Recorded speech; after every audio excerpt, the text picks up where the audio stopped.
తెలంగాణలో నీటి వివాదం రాజుకుంది. సీఎం రేవంత్ రెడ్డి కీలక నిర్ణయం తీసుకున్నారు. కాళేశ్వరం ప్రాజెక్టు సందర్శనకు కేసీఆర్ ను ఆహ్వానించాలని నిర్ణయం తీసుకున్నారు.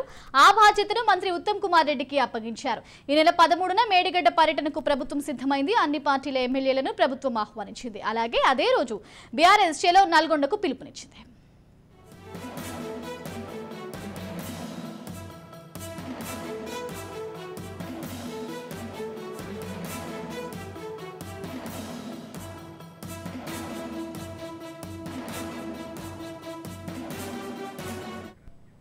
తెలంగాణలో నీటి వివాదం రాజుకుంది. సీఎం రేవంత్ రెడ్డి కీలక నిర్ణయం తీసుకున్నారు. కాళేశ్వరం ప్రాజెక్టు సందర్శనకు కేసీఆర్ ను ఆహ్వానించాలని నిర్ణయం తీసుకున్నారు. ఆ బాధ్యతను మంత్రి ఉత్తమ్ కుమార్ రెడ్డికి అప్పగించారు. ఈ నెల 13న మేడిగడ్డ పర్యటనకు ప్రభుత్వం సిద్ధమైంది. అన్ని పార్టీల ఎమ్మెల్యేలను ప్రభుత్వం ఆహ్వానించింది. అలాగే అదే రోజు బీఆర్ఎస్ చెలో నల్గొండకు పిలుపునిచ్చింది.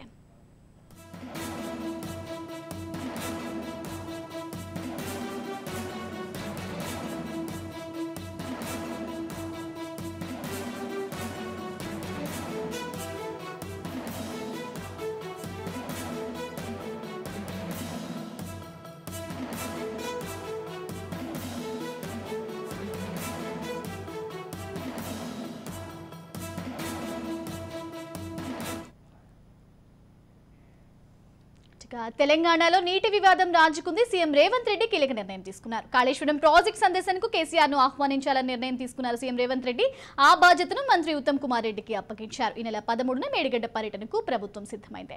రైట్, ఓవరాల్ గా ఇదే అంశానికి సంబంధించి మరింత సమాచారం మా ప్రతినిధి మహేందర్ అందిస్తారు. మహేందర్, చూసుకుంటే కాళేశ్వరం ప్రాజెక్టు సందర్శనకు సంబంధించి సీఎం రేవంత్ రెడ్డి కేసీఆర్ రావాలంటూ కూడా నిర్ణయించినట్టు తెలుస్తుంది. దీనికి సంబంధించి అప్డేట్ ఏంటి?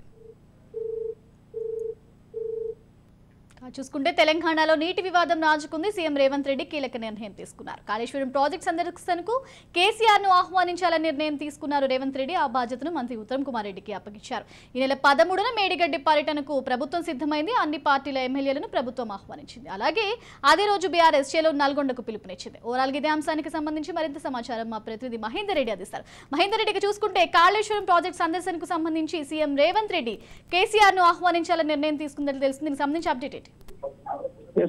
13న అన్ని పక్షాలను మేడిగడ్డకు తీసుకెళ్లడానికి ప్రభుత్వం సిద్ధం చేస్తుంది. ఇక శాసనసభలో రెడ్డి మేడిగడ్డ ఎలా అయిందో అందరూ చూడాలని విపక్ష నేత కేసీఆర్ కూడా దీనికి రావాలని ఇటు ముఖ్యమంత్రి చెప్పిన నేపథ్యం ప్రభుత్వం ఏర్పడి 100 రోజులైనా కాకుండానే శాపనార్థాలు అటు వారి పైన ఒక యోచన.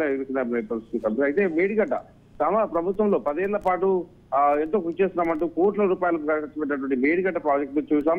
ఎలా దాని మరి ఇరిగిపోయింది, ఎలా దానికి ఇరిగిపోయింది, దానిపైన వాస్తవ పరిస్థితులు వాస్తవ పరిశీలనలు కూడా ఈ 13న అన్ని పక్షాలను తీసుకెళ్లేందుకు ముఖ్యమంత్రి రేవంత్ రెడ్డి అయితే పిలుపునిచ్చారు. ఇక మేడి పండు ఎలా అయిందో అందరూ చూడాల్సిన అవసరం కూడా ఖచ్చితంగా ఉందని కూడా చెప్పిన పరిస్థితి కనిపించింది. ఇక ప్రతిపక్ష నాయకుడు కేసీఆర్ కూడా దీనికి రావాలని కూడా ఆయనను నేరుగా ఉత్తమ్ కుమార్ రెడ్డి, ఆ శాఖకు సంబంధించిన ఉత్తమ్ కుమార్ రెడ్డి నేరుగా అసెంబ్లీకి వస్తే గత 3 రోజులుగా సాగుతున్నట్టు అసెంబ్లీకి ఆయన వస్తారని భావించారు. ఇక్కడ వస్తే ఆయన ప్రత్యేకంగా ఆహ్వానిద్దాం అనుకున్నారు. కానీ ఆయన 3 రోజుల పాటు గవర్నర్ తీర్మానంకు తర్వాత ధన్యవాదాలు కానీ నేడు బడ్జెట్ ప్రవేశపెట్టిన దానికి కూడా ఆయన రాకపోవడంపై ఇటు దాదాపు ఆయన నేరుగా ఉత్తమ్ కుమార్ రెడ్డిని పిలవడానికి రావాలని 13వ తేదీన అన్ని పార్టీలు కూడా రావాలని చెప్తున్న నేపథ్యంలో మరి ఇటు మాజీ ముఖ్యమంత్రి రేవంత్ రెడ్డి కేసీఆర్ కి అయితే ఆహ్వానం పలికారు.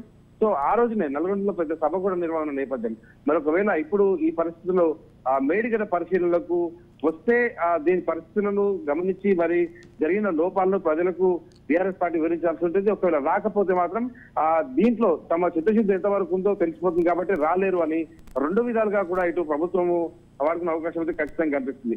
నల్గొండలో మహాసభ ఏదైతే ఇరిగేషన్ కు రెవెన్యూ సంబంధించినటువంటి ముఖ్యంగా ఇరిగేషన్ సంబంధించినటువంటి పెద్ద సభ పెట్టిన నేపథ్యంలో ఓ వైపు ప్రాజెక్టుల నిధుల వ్యవహారం వైపు నడుస్తుంది, మరోవైపు మేడిగడ్డ లాంటి ప్రాజెక్టులు ఇటు ప్రభుత్వం అయితే ముందు పెట్టిన నేపథ్యం కనిపిస్తుంది. మరి ఈ సందర్భంలో ఈ టైంలో మరి ఇటు బీఆర్ఎస్ పార్టీ నుంచి ఈ అఖిలపక్షం మొత్తంగా కూడా అక్కడికి వెళ్తున్న నేపథ్యంలో బీఆర్ఎస్ మరి వస్తుందా రాదా, దీనిపైన స్పందిస్తుందా లేదా అనే దానిపైన అయితే క్వశ్చన్ రావాల్సింది. మరి బీఆర్ఎస్ నుంచి అయితే ఇప్పటి వరకు మేము వస్తున్నాము, మేము కూడా ఈ చర్చకు అలాగే పరిశీలనలకు వస్తామని చెప్పిన నేపథ్యం అయితే ఎవరి నుంచి ఇక్కడ రాలేదు. మరి ఇక 13వ తేదీన అసెంబ్లీ సమావేశాల అనంతరం అక్కడికి వెళ్తారనే పరిస్థితి కనిపిస్తుంది. మరి ఒకవేళ రాకపోతే మాత్రం మాజీ ముఖ్యమంత్రి కేసీఆర్ దీనికి సమాధానం కూడా చెప్పాల్సి ఉంటుంది.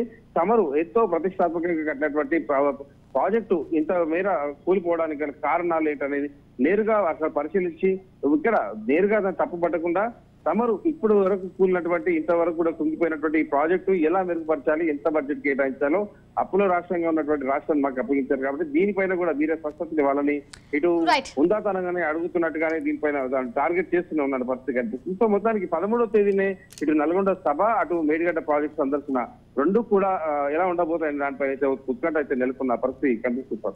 Right, thank you Mahender.